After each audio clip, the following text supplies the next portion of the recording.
Bu Ana, apakah kita benar-benar bebas?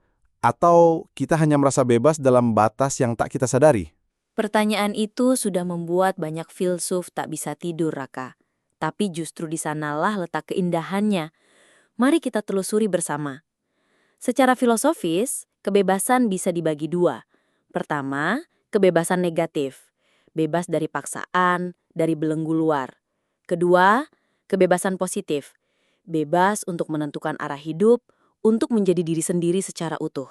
Jadi, meski kita bebas memilih pekerjaan, pasangan, bahkan keyakinan, kenapa banyak yang tetap merasa terpenjara?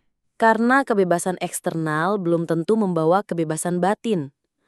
Sartre pernah berkata, manusia dikutuk untuk bebas. Artinya, kita tak bisa lari dari tanggung jawab atas pilihan kita sendiri. Kutukan yang indah ya, tapi juga berat.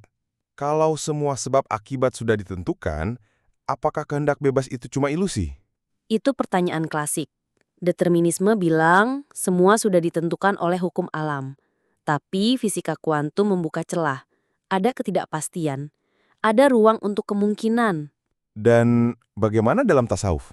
Kehendak bebas adalah ruang latihan jiwa. Kita diberi pilihan agar bisa belajar mencintai, memilih kebaikan, bukan sekedar menjalani.